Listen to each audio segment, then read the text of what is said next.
Hello friend, welcome back to my YouTube channel. I am your friend Dr. Khwahish Ayan and you are watching my YouTube channel Dr. Khwahish Ayan Healthcare. Friends, आज मैं बात करूंगा asthma की। ठीक है कि asthma क्या होता है, दमा, और इससे बच्चों से लेकर बड़े लोग या जो बुजुर्ग हैं उनके लिए कैसा है और ये कैसा फीलिंग होता है उनका और कितना खतरनाक हो सकता है। ठीक है, क्या ट्रीटमेंट है, क्या कॉज है, मैं आज आपको टोटल सब कुछ बताने वाला हूँ। ठीक है फ्रेंड, तो जो लोग मेरे यूट्यूब चैनल पर नए हैं वो मेरा यूट्यूब चैनल सब्सक्राइब कर दें, मेरी वीडियो को लाइक कर दें, शेयर कर दें। इल्तिजा है आप लोगों से। चलिए शुरू करते हैं फ्रेंड। देखिए friend, asthma, allergic asthma, allergic bronchitis, COPD, कुछ हद तक इन सब के सिम्टम्स सेम होते हैं। इनके सिम्टम्स में प्रॉब्लम कैसे होती है कि ये जब भी सोएंगे तो इनकी सीटी जैसी आवाज आएगी और वो मुंह से नहीं निकलेगी, गले से निकलती है। ये है इनका first symptoms, shortness of breath. ठीक है, मतलब जल्दी जल्दी, डिफिकल्टी इन ब्रीथिंग, सांस लेने में कठिनाई होना, फीवर भी आ जाता है लोगों को। इससे बच्चे और बूढ़े सबसे ज्यादा परेशान रहते हैं। खांसी होना, बार बार इस तरह से करना, ठीक है, और पसलियों में दर्द होने लगना, टाइटनेस रहना छाती में, ठीक, घबराहट रहना, ये सारी चीजें अस्थमा में होती हैं। लेकिन अस्थमा और अस्थमा के अटैक में फर्क होता है। अस्थमा आपके साथ चलने वाली बीमारी है, ये क्यूरेबल नहीं होता है, सिर्फ इसको मैनेजमेंट कर सकते हैं, इसको क्या कर सकते हैं, कंट्रोल रख सकते हैं। पंप का मतलब एक इनहेलर होता है, इस वजह से इनहेलर को लेते हैं, पंप को लेते हैं, ठीक है, और वो अपनी जिंदगी बिल्कुल सामान्य तरीके से जी सकते हैं, ऐसे बच्चे और बूढ़े। लेकिन ये होता कैसे है? एलर्जी की वजह से होता है कि भाई किस वजह से ऐसा हो जाता है। ठीक है, प्रॉब्लम मैंने बताया कि जब भी किसी को अस्थमा होता है तो वो कंटिन्यूस बना रहता है। अस्थमा के अटैक में प्रॉब्लम ये होती है कि कभी कभी ये अटैक इतना ज़्यादा सीवियर हो जाता है कि टाइम पर अगर आपको दवा ना मिली, आप हॉस्पिटल ना पहुंच पाए तो आपकी डेथ तक हो सकती है। इतना सीवियर हो जाता है। ठीक है, तो ये है अस्थमा। तो फ्रेंड्स, मैं आपको जो बताना चाह रहा हूं आप उसे समझिए और बहुत अच्छे से समझने की कोशिश करिएगा। अस्थमा का अटैक आपको, कुछ लोगों को अस्थमा का अटैक सीजन पर होता है, जैसे ही मौसम बढ़ा वैसे ही उनको जो है अस्थमा का अटैक आ गया, सीजनल अस्थमा होता है उसको बोलते हैं। ठीक है, कहीं पर भी आ सकता है, थोड़ा सा भाग दौड़ दिए तब आ सकता है अस्थमा। ठीक है, अस्थमा का अटैक हो सकता है, तो वो लोग अपने साथ में जो है पंप रखते हैं और उन्हें रखना भी चाहिए, जिससे उसको ऑन टाइम उनको दवा मिल जाए और वो जादू की झप्पी जैसी होती है, इधर लिया उधर आराम। ठीक है, तो अस्थमा और अस्थमा के अटैक दोनों अलग अलग होते हैं। सीओपीडी भी सेम सेम ऐसे ही होता है। COPD means chronic obstructive pulmonary disease, ये भी एक पल्मोनरी की एक डिजीज है, सेम अस्थमा जैसा ही सब कुछ होता है। ठीक है, बहुत लंबे समय से चली आ रही है तो वो क्रॉनिक है, that is a chronic pulmonary disease.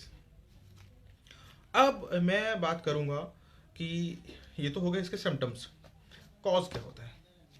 Allergy की वजह से हो सकता है, ये पीढ़ी दर पीढ़ी चलने वाला रोग होता है। अगर आपके घर में किसी बैकग्राउंड में किसी को है, किसी की हिस्ट्री मिल रही है, तो ये आपको हो सकता है, may be, not a sure, may be. ठीक है, हो सकता है।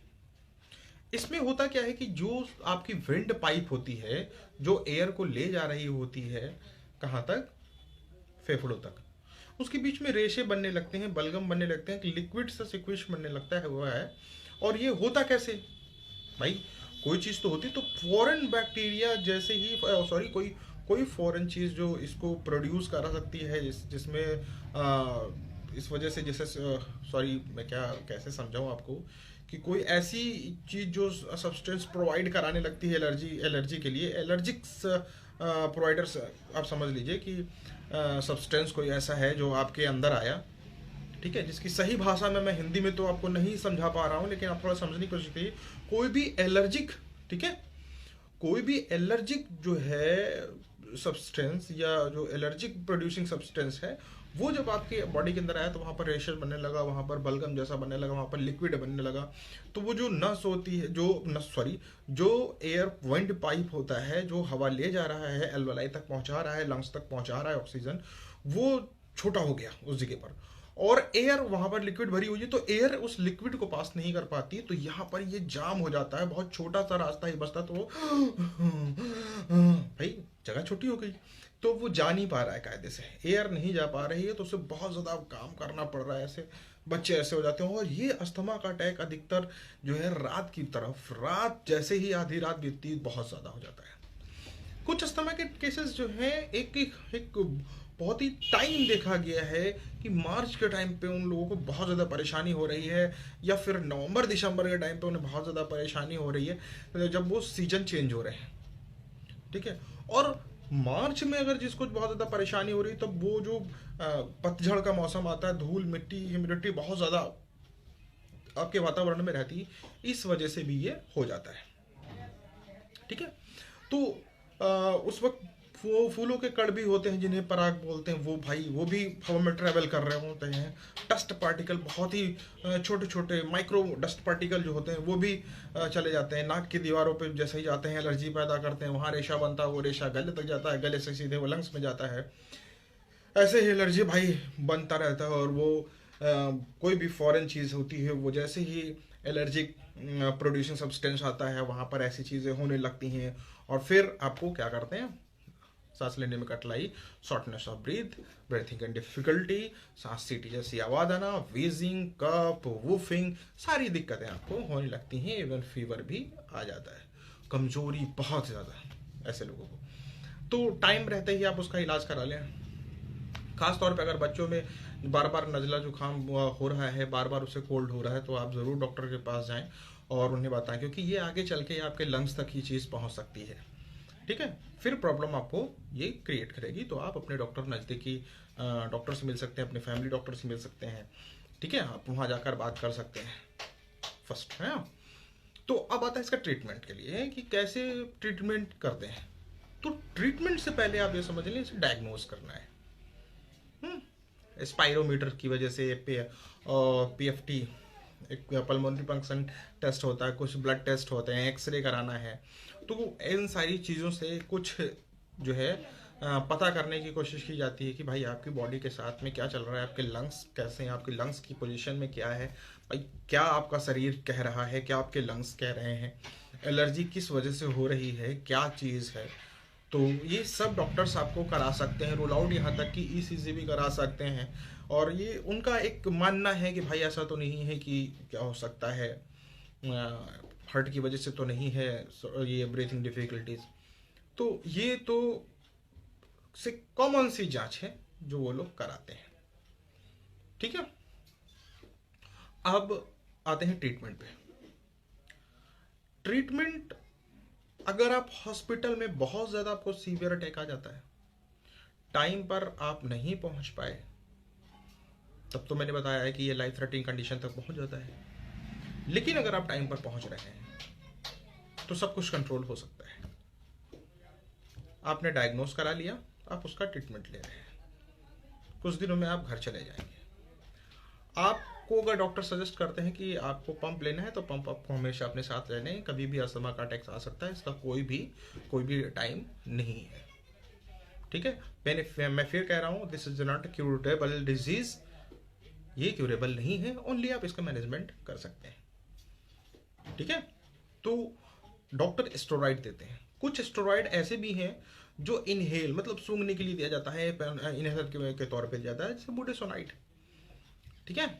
तो इसका जो ट्रीटमेंट है वो जो स्टेरॉइड है, एंटीबायोटिक्स हैं, ठीक है, और कार्डिकोस्टेरॉइड हैं, और ब्रोंकोडाइलेटर है, इन जैसी चीज़ें दिए जाती हैं, ठीक है। ड्रग्स ये सारे दवाइयाँ आपको दी जाती हैं। ये डॉक्टर तब देंगे जब आपको वो समझेंगे कि भाई क्या ज़रूरत है, क्या यह देने वाला है या नहीं है।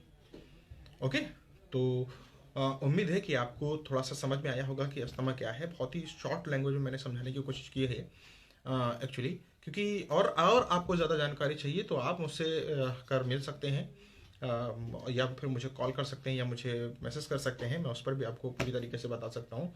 और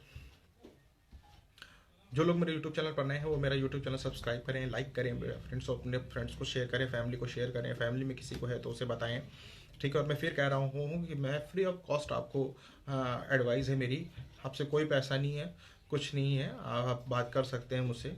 और बिल्कुल मैं मुझसे जो होगा मैं वो कोशिश करूँगा आपके लिए, और आपको सही चीज़ बताने की कोशिश करूँगा।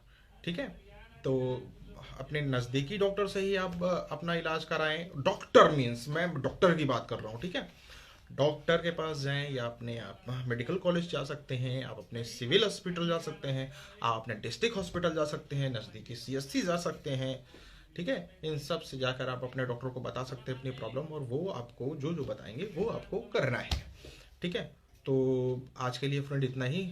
और जो लोग मेरी वीडियो अभी तक देखें उनके लिए थैंक्स फॉर वॉचिंग ये मेरा वीडियो, और तहे दिल से शुक्रिया है आप लोगों का। और मेरा यूट्यूब चैनल जिन्होंने सब्सक्राइब किया है उनका बहुत बहुत मैं जो है आभारी हूँ भाई, उनका कर्जदार हूँ। शुक्रिया friends, thank you and bye, अल्लाह हाफिज़।